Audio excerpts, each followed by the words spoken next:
আজকের এই জাতীয় নাগরিক কমিটির সভায় উপস্থিত সম্মানিত সভাপতি, মঞ্চে উপবিষ্ট আমাদের এখানে আগত অতিথিবৃন্দ, সামনে উপবিষ্ট আমার এলাকার প্রাণপ্রিয় ভাইয়েরা এবং তরুণ প্রজন্মের যেসব ছাত্র ভাইয়েরা 24 আন্দোলনের নেতৃত্ব দিয়েছিলেন, প্রত্যেকের কাছে আমি চিরকৃতজ্ঞ। আসলে আমি একজন শিক্ষক, কথা বলার অভিজ্ঞতা এই ধরনের প্ল্যাটফর্মে খুবই কম, বলি না বললেই চলে।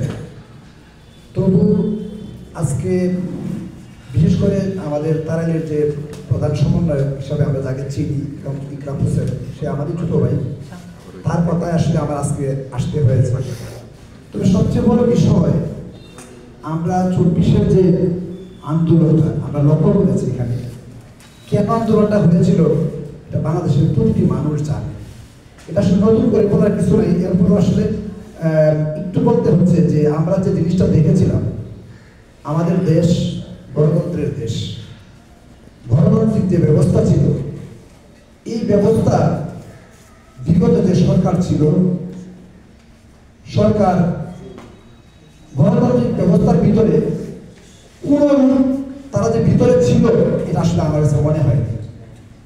আমি শিক্ষক হিসাবে অনেকগুলা নির্বাচনে আমি নিজেই দায়িত্ব পালন করেছি। কিভাবে যে নির্বাচন করা হয়েছে এটা আসলে এই দেশের প্রতিটি মানুষ দেখেছে। আপনারা শুধু অবাক হবেন, 18 নির্বাচন 2018 সালে যে নির্বাচনটি হয়েছিল, সেই নির্বাচনের আগের দিন আমাকে গ্রেফতার করা হয়েছে। আমি একজন শিক্ষক, দেশে একটি রাজনৈতিক ব্যবস্থা আছে, হয়তো বা কোন একটা নির্বাচনের মাধ্যমে বদল হতেও পারে। আসলে এখানে আমরা যারা গভর্নমেন্ট চাকরি যারা করি, আসলে আমাদের এখানে তেমন করার কিছুই থাকে। আমরা আসলে এমন বলে থাকি যে আমরা একটা হুকুমের গোলাম, আমাদেরকে যা করতে বলা হয় আমরা তাই। এরপরে আমার কাছে মনে হয়েছিল যে এভাবে চলতে পারে না। কিভাবে আমরা বারবার এরকম একটি অনৈতিক কাজ প্রজাতন্ত্রের কর্মচারী হয়েও কিভাবে বারবার করতে আমার কাছে ভালো লাগছিল। এই জন্য আমার যতটুকু মনে পড়ে, আমাদের তরকারি যিনি আমাদের প্রিসাইডিং অফিসার ছিলেন, আমি একটি প্রাথমিক বিদ্যালয়ের শিক্ষক হিসাবে আমি এখানে পুলিং অফিসার ছিলাম। ওনাকে আমি শুধু এতটুকু বলেছিলাম যে স্যার আসলে আপনি আমাকে রাতে দেখেন, আমি কিন্তু পুলিং অফিসার, আমি সকালে আসতে ইচ্ছে হবে। উনি আমাকে বলছিলেন যে আপনাকে রাতেই আসতে হবে। আমি বলছিলাম স্যার রাতে আসতে পারি, কিন্তু আপনি আমাকে দিয়ে কোন ধরনের অনৈতিক কাজ করাতে পারবেন, আমি এটা পারবো। হয়তো বা maybe, I am not sure, হয়তো উনি আমার এই কথা থেকে নেগেটিভ ভাবে নিয়ে তাইলের যারা নির্বাচন ব্যবস্থা ছিল তাদেরকে হয়তো অভিহিত করেছেন এবং তারা আমার বিরুদ্ধে ব্যবস্থা নিয়েছিলেন এবং আমাকে ঘুমন্ত অবস্থায় রাত্রে 12:30টার সময় দুইটি গাড়ি আমার বাড়ির সামনে যায় এবং ওনারা আমাকে ঘুম থেকে জেগে আমি তাদেরকে তোমার আমার বাড়ির সামনে কেন ডিবির সদস্যরা থাকে। আমি বললাম যে আপনারা কারা বা আপনারা কি চান। ওনারা আমার নাম জিজ্ঞেস করলেন, আমার পরিচয় করতে চাইলে। আসলে আমি বললাম জি আমি জিয়াউল। তুমি আমাকে বললেন যে আপনি গল্পের চাকরি করে আবার বিএনপি জামাত কানেকশন রাখেন, এটা কিভাবে করবেন। আমি বললাম দেখেন, আমি আসলে কোনো অ্যাক্টিভলি রাজনীতি করার মতো আমার কোনো সুযোগ নাই।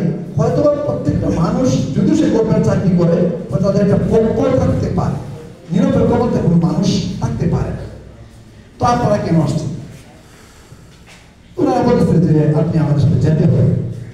আমি ওনাদেরকে বলেছিলাম আমাকে 5টা মিনিট সময় দেবেন, অনলি 5টা মিনিট, আমাকে গোসল করতে হবে। দুঃখের বিষয় ওরা আমাকে 5টা মিনিট সময় দেয়, আমাকে এভাবেই গাড়িতে উঠতে হয়েছিল।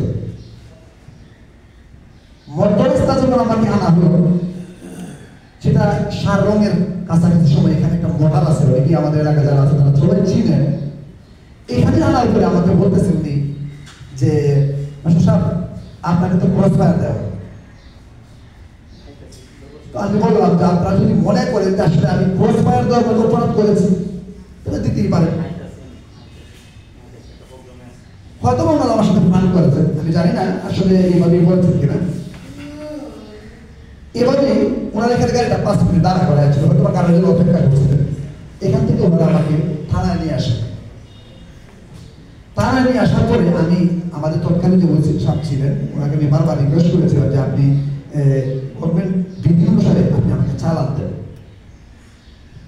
সারা রাত থাকার পরেও সারাদিন যখন ওনারা মানে আমার সাথে যারা ছিল ওদেরকে চালান দিয়ে দিচ্ছে, কিন্তু আমাকে চালান দিচ্ছে।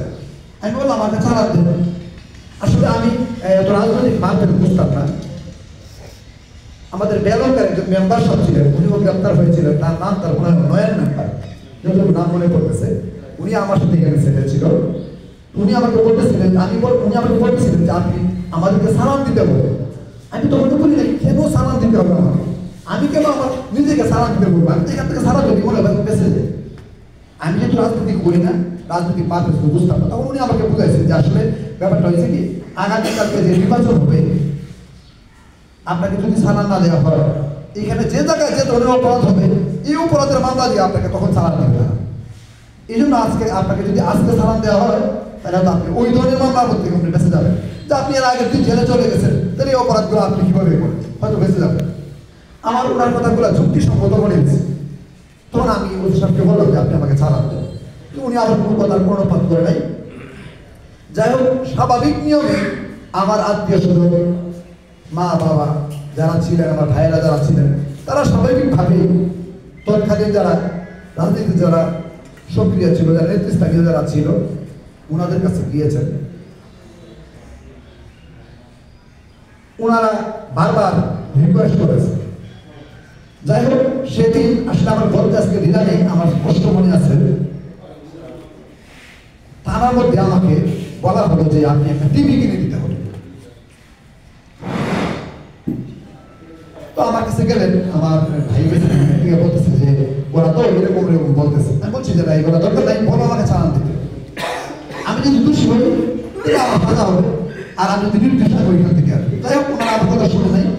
একটি টিভি থানার মধ্যে মুসলেখা দিয়ে সেদিন আমাকে ওখান থেকে বের হতে হয়েছিল।